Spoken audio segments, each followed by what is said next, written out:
Hello everyone, welcome to students focus. നമ്മൾ ഇതിനു മുമ്പുള്ള വീഡിയോയിൽ ലൈഫ് ഇൻഷുറൻസ് ഡീറ്റെയിൽ ആയിട്ട് ഡിസ്കസ് ചെയ്തു. അതുപോലെ ഫയർ ഇൻഷുറൻസും മറൈൻ ഇൻഷുറൻസും എല്ലാം നമ്മൾ ഡീറ്റെയിൽ ആയിട്ട് ഡിസ്കസ് ചെയ്തിരുന്നു, നമ്മൾ പഠിച്ചിരുന്നു. ഇന്ന് നമ്മൾ ഇത് മൂന്നും തമ്മിലുള്ള ഡിഫറൻസസ് എന്തൊക്കെയാണെന്നാണ് പഠിക്കാൻ പോകുന്നത്. അപ്പോൾ നിങ്ങൾ ഇതിനു മുമ്പുള്ള വീഡിയോസ് അഥവാ കണ്ടിട്ടില്ല എന്നുണ്ടെങ്കിൽ നിങ്ങൾ പ്ലേലിസ്റ്റ് ഒന്ന് ചെക്ക് ചെയ്താൽ മതി. പ്ലേലിസ്റ്റിൽ വീഡിയോ ഉണ്ട്, അത് കണ്ടിട്ട് ഇത് കാണുവാണെങ്കിൽ നിങ്ങൾക്ക് കുറച്ചും കൂടി ഈസി ആയിരിക്കും. നമ്മൾക്ക് ഓരോ ബേസിസിൻ്റെ അണ്ടറിൽ ഓരോ ബേസിസ് വെച്ചിട്ട് നമുക്കിത് മൂന്നും തമ്മിലുള്ള ഡിഫറൻസ് എന്താണെന്ന് നോക്കാം. അപ്പോൾ നിങ്ങൾക്ക് മനസ്സിലാക്കാൻ കുറച്ചും കൂടി എളുപ്പമായിരിക്കും. First, subject matter. നമ്മൾ ലൈഫ് ഇൻഷുറൻസിൽ നമ്മൾ എന്താണ് ഇൻഷുർ ചെയ്യുന്നത്? ഹ്യൂമൻ ലൈഫാണ് നമ്മൾ ലൈഫ് ഇൻഷുറൻസിൽ ഇൻഷുർ ചെയ്യുന്നത്. ബട്ട് ഫയർ ഇൻഷുറൻസിൻ്റെ കേസിലോ നമ്മൾ എന്തെങ്കിലും ഒരു പ്രോപ്പർട്ടി, ഒന്നുകിൽ വീട് അല്ലെങ്കിൽ നമ്മളുടെ എന്തെങ്കിലും അസറ്റ്, എന്തെങ്കിലും പ്ലാന്റ്, മെഷീനറി, അങ്ങനെ എന്തെങ്കിലും കാര്യങ്ങളാണ് നമ്മൾ ഫയർ ഇൻഷുറൻസിൽ തീപിടുത്തം ഉണ്ടായാലും നമുക്ക് ക്ലെയിം കിട്ടത്തക്ക രീതിയിൽ അല്ലെങ്കിൽ നമുക്കത് കോമ്പൻസേറ്റ് ചെയ്ത് കിട്ടത്തക്ക രീതിയിൽ നമ്മൾ ഇൻഷുർ ചെയ്യുന്നത്. ഇനി മറൈൻ ഇൻഷുറൻസിൻ്റെ കേസിൽ നമ്മൾ എന്താ, ഒന്നുകിൽ ഷിപ്പ്, നമ്മൾ ട്രാവലിങ്ങിന് യൂസ് ചെയ്യുന്ന ഷിപ്പായിരിക്കാം നമ്മൾ ഇൻഷുർ ചെയ്യുന്നത്, അല്ലെങ്കിൽ കാർഗോ ആയിരിക്കാം, ആ ഷിപ്പിൽ നമ്മൾ കൊണ്ടുപോകുന്ന ഗുഡ്സ് ആയിരിക്കാം. ഇനി അതല്ലെങ്കിൽ ഫ്രൈറ്റ് ചാർജസ്, നമുക്ക് ഫ്രൈറ്റ് ചാർജസ് ലോസ് വരാതിരിക്കാൻ വേണ്ടി ഫ്രൈറ്റ് ചാർജസ് ആയിരിക്കാം ഇൻഷുർ ചെയ്യുന്നത്. Next one, element. നമ്മളുടെ ലൈഫ് ഇൻഷുറൻസിൽ ഒരു ഇൻഷുറൻസ് കവറും ഉണ്ട്, നമുക്കൊരു ഇൻവെസ്റ്റ്മെൻറ്റ് എന്നുള്ള രീതിയിൽ, രണ്ട് രീതിയിൽ നമുക്ക് ലൈഫ് ഇൻഷുറൻസ് യൂസ് ചെയ്യാനായിട്ട് സാധിക്കും. കാരണം നമ്മൾക്ക് എന്തെങ്കിലും ലൈഫിൽ നെഗറ്റീവായിട്ട് എന്തെങ്കിലും സംഭവിക്കുകയാണ്, ആ ഇൻഷുറൻസ് എടുത്ത ആൾ മരിച്ചു പോവുകയാണെങ്കിൽ അദ്ദേഹത്തിൻ്റെ ഫാമിലിക്ക് എമൗണ്ട് കിട്ടും. സോ അതൊരു പ്രൊട്ടക്ഷൻ പ്രൊവൈഡ് ചെയ്യുന്നുണ്ട്. പ്ലസ് ഇനി അഥവാ മെച്യൂരിറ്റി പീരീഡ് ആയിട്ട് അദ്ദേഹം മരിച്ചില്ല എങ്കിൽ അദ്ദേഹത്തിന് എമൗണ്ട് തിരിച്ചു കിട്ടും. അവരുടെ ഒരു ബോണസും കൂടി കൂട്ടിയിട്ട് എമൗണ്ട് തിരിച്ചു കിട്ടും. അപ്പോൾ അതൊരു ഇൻവെസ്റ്റ്മെൻ്റ് ആയിട്ടും വർക്ക് ചെയ്യുന്നുണ്ട്. അപ്പോൾ ലൈഫ് ഇൻഷുറൻസ് നമുക്കൊരു പ്രൊട്ടക്ഷനും പ്രൊവൈഡ് ചെയ്യുന്നുണ്ട്, പ്ലസ് ഒരു ഇൻവെസ്റ്റ്മെൻ്റ് ആയിട്ടും വർക്ക് ചെയ്യുന്നുണ്ട്. അതിൽ രണ്ടിൻ്റെ എലമെൻസും നമുക്ക് കാണാനായിട്ട് സാധിക്കും. ബട്ട് ഫയർ ഇൻഷുറൻസും മറൈൻ ഇൻഷുറൻസിലും നമ്മൾക്ക് പ്രൊട്ടക്ഷൻ മാത്രമേ തരുന്നുള്ളൂ. അതിൽ രണ്ടിലും ഇപ്പം നമ്മൾ ഒരു വർഷത്തേക്ക് ഇൻഷുറൻസ് എടുത്തു, ആ ഒരു വർഷമായിട്ട് നമുക്കിപ്പോൾ തീപിടുത്തമൊന്നും ഉണ്ടായില്ല, അല്ലെങ്കിൽ നമ്മൾ ഷിപ്പ് ട്രാവൽ ചെയ്യുമ്പോൾ ഷിപ്പിൽ വേറെ നാശനഷ്ടങ്ങളൊന്നും ഉണ്ടായില്ല, ആക്സിഡൻറ്റോ അല്ലെങ്കിൽ തീപിടുത്തോ അല്ലെങ്കിൽ മറ്റെന്തെങ്കിലും രീതിയിലുള്ള നാശനഷ്ടങ്ങളൊന്നും ഉണ്ടായില്ല എന്നുണ്ടെങ്കിലും ആ 1 ഇയർ കഴിയുമ്പോൾ പോളിസി തീരും. ആ പോളിസി കാലാവധി തീരും എന്നല്ലാതെ നമ്മൾ അടച്ച പൈസ നമ്മൾക്ക് തിരിച്ചു കിട്ടുമോ അങ്ങനെയൊന്നും വരുന്നില്ല. ഒരു ഇൻവെസ്റ്റ്മെൻറ്റിൻ്റെ പാർട്ട് അതിൽ വരുന്നില്ല. ഫയർ ഇൻഷുറൻസിൻ്റെ കേസിലും മറൈൻ ഇൻഷുറൻസിൻ്റെ കേസിലും ഒരു ഇൻവെസ്റ്റ്മെൻറ്റ് പാർട്ട് വരുന്നില്ല. ഇനി ഇൻഷുറബിൾ ഇൻട്രസ്റ്റ് എന്താണെന്ന് നമ്മൾ പഠിച്ചായിരുന്നു. ആ പോളിസിയിൽ അല്ലെങ്കിൽ ആ സബ്ജക്റ്റ് മാറ്ററിൽ ആ ഇൻഷുറൻസ് എടുക്കുന്ന ആൾക്ക് ഉണ്ടാകുന്ന ഒരു മോണിറ്ററി ബെനിഫിറ്റ്, അത് ആ എന്തെങ്കിലും ഒരു വസ്തു അല്ലെങ്കിൽ നമ്മൾ ഇൻഷുറൻസ് എടുക്കുന്ന ആ ഒരു ഇൻസിഡൻറ്റ് അത് നെഗറ്റീവായിട്ട് വന്നാൽ, അല്ലെങ്കിൽ ഇപ്പോൾ നമ്മൾ എക്സാമ്പിൾ ഫയർ ഇൻഷുറൻസ് ആണ് എടുക്കുന്നതെങ്കിൽ, ഒരു വീടിനാണ് എടുക്കുന്നതെങ്കിൽ ആ വീട് കത്തിപ്പോയാൽ എനിക്ക് എന്തെങ്കിലും നാശനഷ്ടം ഉണ്ടാവുന്നുണ്ടോ, അങ്ങനെയുള്ള കേസിൽ എനിക്കൊരു മോണിറ്ററി ലോസ് എന്തെങ്കിലും വരുന്നുണ്ടോ, അതിനാണ് നമ്മൾ ഇൻഷുറബിൾ ഇൻട്രസ്റ്റ് എന്ന് പറയുന്നത്. ഇപ്പോൾ ലൈഫ് ഇൻഷുറൻസിൻ്റെ കേസിലാണെങ്കിൽ നമ്മൾ പോളിസി എടുക്കുന്ന ടൈമിൽ ഇൻഷുറബിൾ ഇൻട്രസ്റ്റ് മസ്റ്റാണ്. ബട്ട് ക്ലെയിം ഉണ്ടാവുന്ന സമയത്ത് ഇൻഷുറബിൾ ഇൻട്രസ്റ്റ് വേണമെന്ന് മസ്റ്റല്ല. ഇനി ഫയർ ഇൻഷുറൻസിൻ്റെ കേസിലാണെങ്കിൽ നമ്മൾ പോളിസി എടുക്കുന്ന ടൈമിലും ഏത് സമയത്താണോ ക്ലെയിം ഉണ്ടാവുന്നത് ആ 2 ടൈമിലും ഇൻഷുറബിൾ ഇൻട്രസ്റ്റ് മസ്റ്റാണ്. 2 ടൈമിലും ഇൻഷുറബിൾ ഇൻട്രസ്റ്റ് ഉണ്ടായിരിക്കണം, എന്നാലേ നമ്മൾക്ക് ആ ക്ലെയിം കിട്ടുള്ളൂ. ഇനി മറൈൻ ഇൻഷുറൻസിൻ്റെ കേസിലാണെങ്കിൽ പോളിസി എടുക്കുന്ന സമയത്ത് ഇൻഷുറബിൾ ഇൻട്രസ്റ്റ് വേണമെന്ന് കമ്പൽസറി ഇല്ല. ബട്ട് ക്ലെയിം ഉണ്ടാകുന്ന സമയത്ത് ആ നമ്മൾ ക്ലെയിം ചെയ്യുന്ന സമയത്ത് ഇൻഷുറബിൾ ഇൻട്രസ്റ്റ് മസ്റ്റായിട്ടും ഉണ്ടായിരിക്കണം. ഇനി നമുക്ക് ഡ്യൂറേഷൻ്റെ കേസ് നോക്കാം. ഡ്യൂറേഷനിൽ ലൈഫ് ഇൻഷുറൻസ് നമ്മൾ നോർമലി എടുക്കുന്ന കുറച്ചും കൂടെ ലോങ്ങർ പീരീഡ്സിലേക്കാണ്, കുറച്ചും കൂടെ വർഷം കൂട്ടി, അതായത് ഒരു 5 to 30 ഇയേഴ്സിലേക്ക് അല്ലെങ്കിൽ നമ്മളുടെ ഫുൾ ലൈഫിലേക്ക് വേണ്ടിയാണ് നമ്മൾ ലൈഫ് ഇൻഷുറൻസ് എടുക്കാറ്. കാരണം ആരും 6 മാസത്തേക്ക് ഒരു ലൈഫ് ഇൻഷുറൻസ് അല്ലെങ്കിൽ ഒരു വർഷത്തിനുള്ളിൽ ഞാൻ മരിച്ചു പോയാൽ അതുകൊണ്ട് എനിക്ക് ലൈഫ് ഇൻഷുറൻസ് വേണം എന്നുള്ള രീതിയിൽ ആരും എടുക്കാറില്ലല്ലോ. അപ്പോൾ നോർമലി നമ്മൾ ലൈഫ് ഇൻഷുറൻസ് എടുക്കുന്നത് കുറച്ച് ലോങ്ങർ പീരീഡ്സിലേക്കാണ്. അത് 5 ഇയർ ആവാം, 10 ഇയർ ആവാം, അല്ലെങ്കിൽ 20 ഇയർ ആവാം, 30 ഇയേഴ്സ് വരെ ആവാം, അല്ലെങ്കിൽ നമ്മുടെ ഓൾ ലൈഫിലേക്ക് വേണമെങ്കിലും എടുക്കാം. നമ്മൾ ഓൾ ലൈഫ് പോളിസി പഠിച്ചായിരുന്നു. ഇനി ഫയർ ഇൻഷുറൻസിൻ്റെ കേസിലാണെങ്കിൽ നോർമലി 1 ഇയർ ആണ്. ഫയർ ഇൻഷുറൻസിൻ്റെ ടേം 1 ഇയർ ആണ്. 1 ഇയർ കഴിഞ്ഞ് നമ്മൾക്ക് കണ്ടിന്യൂ ചെയ്യണമെന്നുണ്ടെങ്കിൽ നമ്മൾ ടൈം ടു ടൈം അത് റിന്യൂ ചെയ്തുകൊണ്ടിരിക്കണം. മറൈൻ ഇൻഷുറൻസിൻ്റെ കേസിലാണെങ്കിൽ ഒന്നുകിൽ നമുക്ക് 1 ഇയറിലേക്ക് എടുക്കണമെങ്കിൽ അങ്ങനെ എടുക്കാം, അല്ലെങ്കിൽ നമ്മളുടെ നമ്മൾ ആ ട്രാവൽ ചെയ്യുന്ന സമയം എത്രയാണ് ആ ഒരു ട്രാവലിന് വേണ്ടി മാത്രമായിട്ടോ അങ്ങനെ നമ്മൾക്ക് എടുക്കണമെങ്കിൽ അങ്ങനെയും എടുക്കാൻ സാധിക്കും. ഒരു വർഷത്തേക്ക് എടുക്കണമെങ്കിൽ അങ്ങനെ, അല്ലെങ്കിൽ ആ ട്രാവൽ പീരീഡിലേക്ക് മാത്രം. ഇപ്പോൾ 6 months ആണ് ഒരു ട്രാവലിൽ യൂസ് ചെയ്യേണ്ടി വരുന്നത്. പോയി വരാനും ഇവിടുന്ന് അങ്ങോട്ട് ട്രാവൽ ഗുഡ്സ് എടുത്തിട്ട് തിരിച്ച് വരാനും 6 months ആണ് യൂസ് ചെയ്യുന്നതെന്ന് വെച്ചാൽ നമുക്ക് ആ 6 monthsന് വേണ്ടി വേണമെങ്കിലും ഇൻഷുറൻസ് എടുക്കാവുന്നതാണ് മറൈൻ ഇൻഷുറൻസിൻ്റെ കേസിൽ. ഇനി ഇൻഡെമിനിറ്റി എന്താണെന്ന് നമ്മൾ പഠിച്ചിരുന്നു. കോൺട്രാക്ട് ഓഫ് ഇൻഡെമിനിറ്റി അനുസരിച്ച് ഇൻഷുറൻസ് കമ്പനി എന്താണ് ചെയ്യുന്നത്, ആ ഒരു പെർട്ടിക്കുലർ ഇൻസിഡൻറ്റ് ഉണ്ടാവുന്നതിന് മുമ്പ് നമ്മളുടെ അവസ്ഥ എങ്ങനെയാണോ ആ അവസ്ഥയിലേക്ക് നമ്മളെ തിരിച്ചു കൊണ്ടുവരിക എന്നൊരു കാര്യമാണ് അവർ ഇൻഷുറൻസ് കമ്പനി ഇൻഷുറൻസ് മുഖേന ചെയ്യുന്നത്. അത് ലൈഫ് ഇൻഷുറൻസിൻ്റെ കേസിലാണെങ്കിൽ നമ്മൾക്ക് കോൺട്രാക്ട് ഓഫ് ഇൻഡെമിനിറ്റി പറ്റില്ല. കാരണം ഒരാൾ മരിച്ചു പോയി കഴിഞ്ഞാൽ അദ്ദേഹത്തിൻ്റെ ഫാമിലിക്ക് ഇൻഷുറൻസ് കമ്പനിക്ക് ആ ഒരു സം അഷ്വേർഡ് കൊടുക്കാമെന്നേ ഉള്ളൂ. അദ്ദേഹം മരിച്ചു പോകുന്നതിന് മുമ്പ് ഉണ്ടായിരുന്ന രീതിയിൽ അദ്ദേഹത്തെ തിരിച്ചു കൊണ്ടുവരാൻ ഇൻഷുറൻസ് കമ്പനിക്ക് സാധിക്കുമോ? പറ്റില്ല.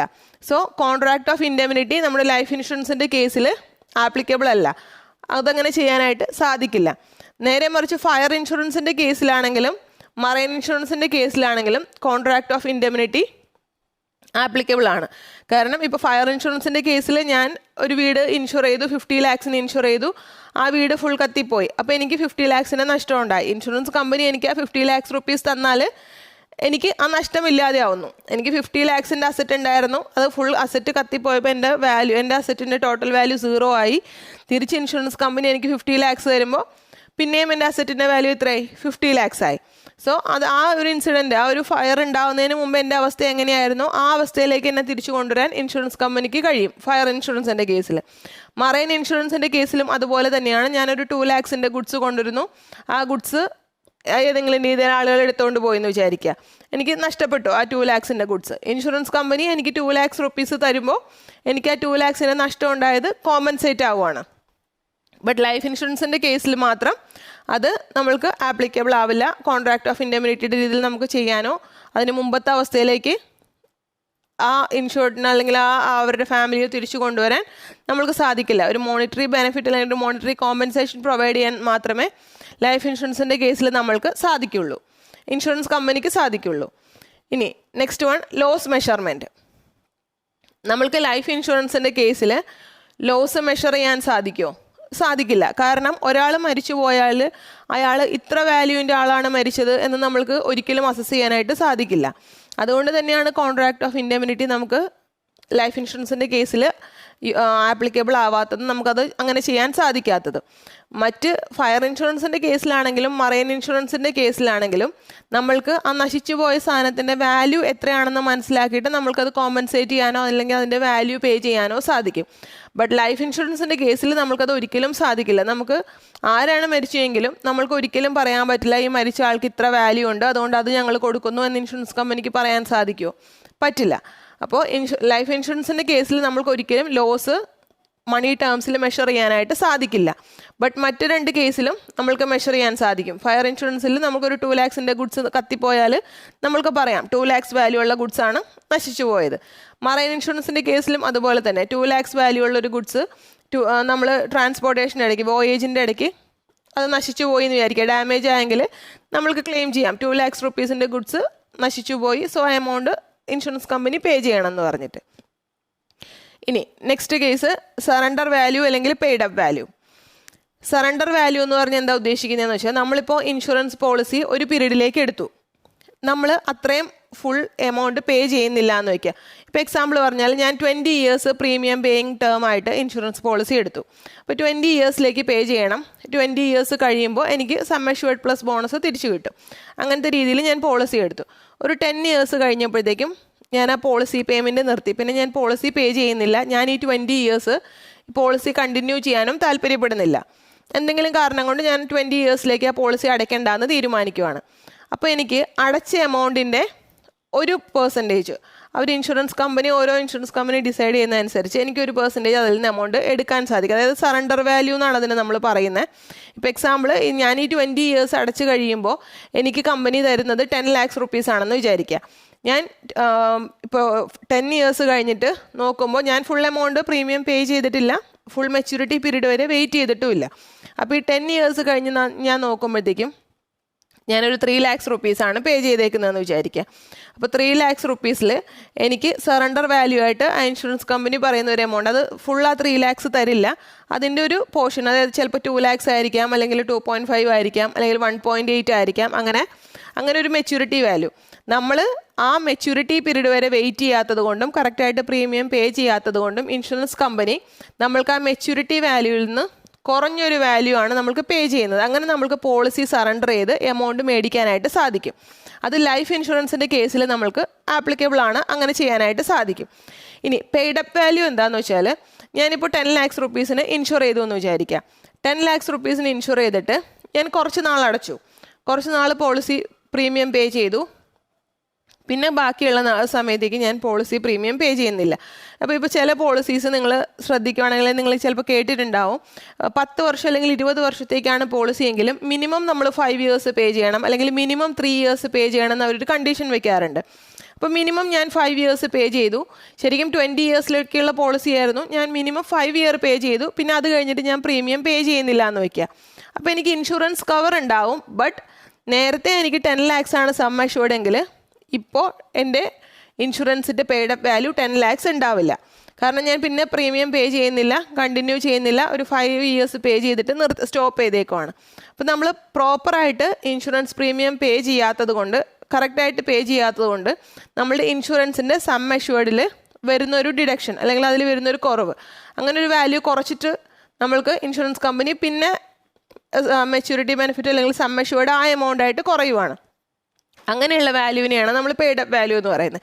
ഇപ്പോൾ ഞാൻ 10 lakhsന് ഇൻഷുർ ചെയ്തു, ഞാൻ കറക്റ്റായിട്ട് പേ ചെയ്യാത്തതുകൊണ്ട് ഞാൻ ഇടയ്ക്ക് വെച്ച് നിർത്തിക്കൊണ്ട് ഇൻഷുറൻസ് കമ്പനി അവരുടെ കാൽക്കുലേഷൻ്റെ ബേസിസിൽ എൻ്റെ സം അഷ്യൂർഡ് ചിലപ്പോൾ 10 lakhsൽ നിന്ന് 4 lakhs ആയിട്ട് കുറയ്ക്കുന്നു. അപ്പോൾ എനിക്ക് സം അഷ്യൂർഡ് ഉണ്ട്, ഇൻഷുറൻസ് കവർ ഉണ്ട്, ബട്ട് എൻ്റെ മെച്യൂരിറ്റി എമൗണ്ട് അല്ലെങ്കിൽ ആ സം അഷ്യൂർഡ് തുക എത്രയായി, 10 lakhsൽ നിന്ന് 3 lakhs അല്ലെങ്കിൽ 4 lakhs ആയി. അങ്ങനെയുള്ള ആ റെഡ്യൂസ്ഡ് വാല്യൂവിനെയാണ് നമ്മൾ പെയ്ഡ് അപ്പ് വാല്യൂ എന്ന് പറയുന്നത്.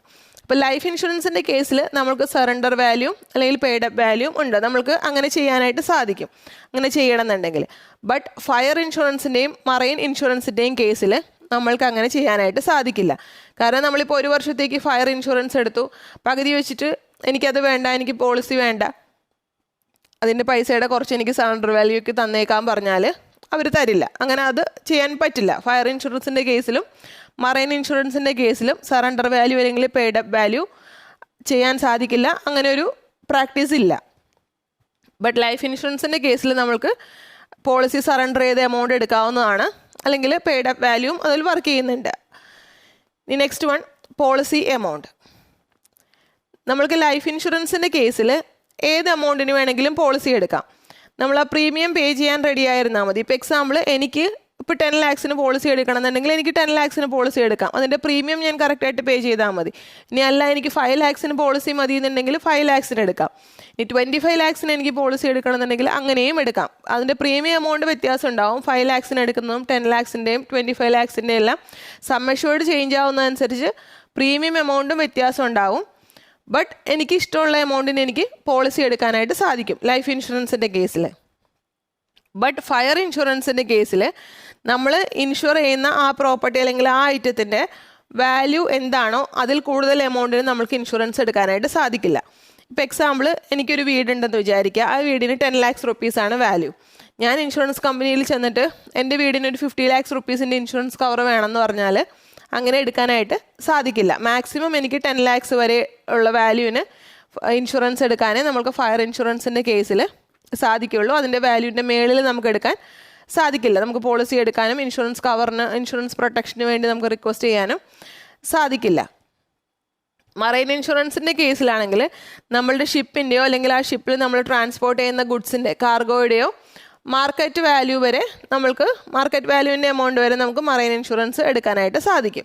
എത്രയാണോ അതിൻ്റെ മാർക്കറ്റ് വാല്യൂ ആ വാല്യൂവിനുള്ളിൽ നമ്മൾക്ക് മറൈൻ ഇൻഷുറൻസ് എടുക്കാൻ സാധിക്കും. ഇപ്പോൾ 1 കോടിയുടെ വാല്യൂവിൻ്റെ ഷിപ്പാണെങ്കിൽ നമുക്ക് 1 കോടി രൂപയ്ക്ക് ഇൻഷുറൻസ് എടുക്കാം. അല്ലെങ്കിൽ നമ്മൾ കാർഗോ ഇൻഷുറൻസ് ആണ് എടുക്കുന്നതെങ്കിൽ 50 lakhsൻ്റെ ഗുഡ്സാണ് നമ്മളതിൽ ട്രാൻസ്പോർട്ട് ചെയ്യുന്നതെങ്കിൽ നമ്മൾക്ക് ആ 50 lakhsന് കാർഗോ ഇൻഷുറൻസ് എടുക്കാനായിട്ട് സാധിക്കും. ഇനി last one, contingency of risk. നമ്മളുടെ ലൈഫ് ഇൻഷുറൻസിൻ്റെ കേസിൽ നമുക്ക് ഒരു ഏകദേശം ഒരു സർട്ടൺ ആണ് നമ്മൾക്ക് എമൗണ്ട് പേ ചെയ്യേണ്ടി വരും എന്നുള്ള കാര്യത്തിൽ. കാരണം ഒന്നുകിൽ ഡെത്ത് ഉണ്ടാവും. ഇപ്പം ഞാനൊരു 30 ഇയേഴ്സിലേക്ക് ഇൻഷുറൻസ് എടുത്തു എന്ന് വിചാരിക്കുക. അപ്പോൾ 30 ഇയേഴ്സ് കഴിയുമ്പോഴത്തേക്കും ഒന്നുകിൽ ഡെത്ത് സംഭവിക്കാം, അല്ലെങ്കിൽ ആ 30 ഇയേഴ്സ് കഴിയുമ്പോൾ എനിക്ക് കമ്പനി മെച്യൂരിറ്റി എമൗണ്ട് പേ ചെയ്യണം. ശരിയല്ലേ? ഏതെങ്കിലും ഒന്ന് സംഭവിക്കാം. ഒന്നുകിൽ ഡെത്ത് അതിനിടയ്ക്ക് ഏതെങ്കിലും പീരീഡിൽ ഡെത്ത് സംഭവിച്ചാൽ ഇൻഷുറൻസ് കമ്പനി ആ പോളിസി എടുത്ത ആളുടെ ബൈസ്റ്റാൻഡർ മീൻസ് അവരുടെ ബെനിഫിഷ്യറിക്ക് അല്ലെങ്കിൽ അവരുടെ നോമിനിക്ക് ആ എമൗണ്ട് പേ ചെയ്യുന്നു. ഇപ്പോൾ 10 lakhs റുപ്പീസിൻ്റെ ഇൻഷുറൻസ് ആണെങ്കിൽ ആ 10 lakhs റുപ്പീസ് പേ ചെയ്യുന്നു. ഇനി അതല്ല, ആ 30 ഇയേഴ്സിനുള്ള ആൾ മരിച്ചില്ല എന്നുണ്ടെങ്കിലോ, ആ 30 ഇയേഴ്സ് കഴിയുമ്പോൾ മെച്യൂരിറ്റി എമൗണ്ട് ആയിട്ട് ഈ 10 lakhs റുപ്പീസ് ഇൻഷുറൻസ് കമ്പനി അദ്ദേഹത്തിന് പേ ചെയ്യുന്നു. ആരാണോ പോളിസി എടുത്തത് അദ്ദേഹത്തിന് പേ ചെയ്യുന്നു. സോ അതിൽ ക്ലെയിം വരും എന്നുള്ള കാര്യം, ക്ലെയിം വരും അല്ലെങ്കിൽ ആ എമൗണ്ട് പേ ചെയ്യണം എന്നുള്ള കാര്യം ഏകദേശം സർട്ടൺ ആണ്. ലൈഫ് ഇൻഷുറൻസിൻ്റെ കേസിൽ ഉറപ്പായിട്ടും നമ്മൾ ചെയ്യേണ്ടി വരും, ഇൻഷുറൻസ് കമ്പനി പേ ചെയ്യേണ്ടി വരും. ഇനി ഫയർ ഇൻഷുറൻസിൻ്റെ കേസിൽ നമ്മൾ ഫയർ ഇൻഷുറൻസ് 1 ഇയറിലേക്ക് എടുത്തു. ബട്ട് ഒരു വർഷത്തിനുള്ളിൽ നമ്മൾ ആ ഇൻഷുർ ചെയ്ത വസ്തുവിൽ തീപിടുത്തം ഉണ്ടാവും, നമുക്ക് നാശനഷ്ടം ഉണ്ടാവും എന്നുള്ളത് നമുക്ക് സർട്ടൺ അല്ല. ഇപ്പോൾ 1 വർഷത്തിനുള്ളിൽ ഒന്നും പറ്റാതെ ഇരിക്കുവാണെങ്കിൽ നമ്മൾ അടച്ച പ്രീമിയം തുക ഇൻഷുറൻസ് കമ്പനിക്ക് കിട്ടും എന്നല്ലാതെ തിരിച്ച് നമ്മൾക്ക് ഇങ്ങോട്ടൊന്നും സം അഷ്യൂർഡോ അല്ലെങ്കിൽ വേറെ എമൗണ്ടൊന്നും നമ്മൾക്ക് കിട്ടുന്നില്ല. അപ്പോൾ നമ്മൾക്ക് ഫയർ ഇൻഷുറൻസിൻ്റെ കേസിൽ നമ്മളിപ്പോൾ ഒരു വീടിന് ഫയർ ഇൻഷുറൻസ് എടുത്തു. ആ വീട് ആ 1 വർഷത്തിനുള്ളിൽ നശിഞ്ഞു പോകും. ഇപ്പോൾ മഴയത്തോ അല്ലെങ്കിൽ തീപിടുത്തത്തിലോ അങ്ങനെ എന്തെങ്കിലും നശിഞ്ഞു പോകും, അതിന് നാശനഷ്ടം ഉണ്ടാവും, ആ വാല്യൂ പോവും, നമുക്ക് ഇൻഷുറൻസിൽ നിന്ന് ക്ലെയിം കിട്ടും എന്നുള്ളത് നമുക്ക് സർട്ടനായിട്ട് പറയാൻ പറ്റില്ല. അത് അൺസർട്ടൺ ആണ്. ക്ലെയിം ചിലപ്പോൾ ഉണ്ടാവാം, ചിലപ്പോൾ ഉണ്ടാവാതിരിക്കാം. മറൈൻ ഇൻഷുറൻസിൻ്റെ കേസിലും അതുപോലെയാണ്. നമ്മൾ മറൈൻ ഇൻഷുറൻസ് എടുത്ത് ഇപ്പോൾ 1 ഇയറിലേക്ക് മറൈൻ ഇൻഷുറൻസ് എടുത്തു എന്ന് വിചാരിക്കുക. ആ 1 ഇയറിനുള്ളിൽ ആ ഷിപ്പിനോ അല്ലെങ്കിൽ ആ ഷിപ്പിൽ ട്രാൻസ്പോർട്ട് ചെയ്യുന്ന കാർഗോയ്ക്കോ എന്തെങ്കിലും നാശനഷ്ടം ഉണ്ടാവണം, അല്ലെങ്കിൽ അതുകൊണ്ട് ക്ലെയിം ഉണ്ടാവും എന്നുള്ള കാര്യത്തിൽ ഒരു സർട്ടനിറ്റി ഇല്ല. അത് അൺസർട്ടൺ ആണ്. ചിലപ്പോൾ നമ്മൾ 1 വർഷത്തേക്ക് ഇൻഷുറൻസ് പ്രീമിയം അടച്ചു, ഇപ്പോൾ 10,000 റുപ്പീസ് നമ്മൾ പ്രീമിയം അടച്ചു എന്ന് വിചാരിക്കുക. ആ 1 ഇയർ ഒന്നും ഉണ്ടായില്ലെങ്കിൽ ആ പ്രീമിയം എമൗണ്ട് ഇൻഷുറൻസ് കമ്പനിക്ക് കിട്ടുന്നേ ഉള്ളൂ. ഇൻഷുറൻസിൽ നിന്ന് നമുക്ക് തിരിച്ചൊന്നും കിട്ടുന്നില്ല, കാരണം ക്ലെയിം ഉണ്ടായിട്ടില്ല, നമ്മൾക്ക് എമൗണ്ട് പേ ചെയ്യേണ്ട ആവശ്യം ഇൻഷുറൻസ് കമ്പനിക്ക് ഇല്ല. ബട്ട് ലൈഫ് ഇൻഷുറൻസിൻ്റെ കേസിൽ മാത്രം നമുക്ക് ക്ലെയിം ഉണ്ടാവും എന്നുള്ളത് ഓൾമോസ്റ്റ് സർട്ടൺ ആണ്. ഒന്നുകിൽ ഡെത്ത് അല്ലെങ്കിൽ മെച്യൂരിറ്റി. മറ്റു 2 കേസിലും നമുക്ക് മെച്യൂരിറ്റി ബെനിഫിറ്റ് അങ്ങനെ ഇല്ല. എന്തെങ്കിലും ആ നെഗറ്റീവ് ഇവൻ്റ് ഉണ്ടായാൽ മാത്രമേ ഉള്ളൂ നമ്മൾക്ക് പേയ്മെൻറ്റ് കിട്ടുന്നുള്ളൂ, ഫയർ ഇൻഷുറൻസിൻ്റെ കേസിലും മറൈൻ ഇൻഷുറൻസിൻ്റെ കേസിലും. സോ ഇതൊക്കെയാണ് നമ്മളുടെ ഡിഫറൻസ് ഉള്ളത്, 3 ടൈപ്പ് ഇൻഷുറൻസും തമ്മിലുള്ള ഡിഫറൻസ്.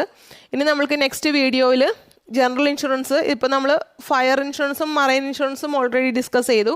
ഇതിൽ കവർ ചെയ്യാത്ത വേറെ കുറച്ച് ടൈപ്പ് ഇൻഷുറൻസ് കൂടിയുണ്ട്. ഇപ്പോൾ സ്പോർട്സ് ഇൻഷുറൻസ് അല്ലെങ്കിൽ കാറ്റിൽ ഇൻഷുറൻസ്, അങ്ങനെയുള്ളത് നമുക്ക് നെക്സ്റ്റ് വീഡിയോയിൽ ഡീറ്റെയിൽ ആയിട്ട് ഡിസ്കസ് ചെയ്യാം. സോ ഇത് നിങ്ങൾക്ക് മനസ്സിലായി എന്ന് വിചാരിക്കുന്നു. എന്തെങ്കിലും ഡൗട്ട്സ് ഉണ്ടെങ്കിൽ നിങ്ങൾക്ക് കമൻറ്റ് ചെയ്യാവുന്നതാണ്. So thank you very much and all the very best.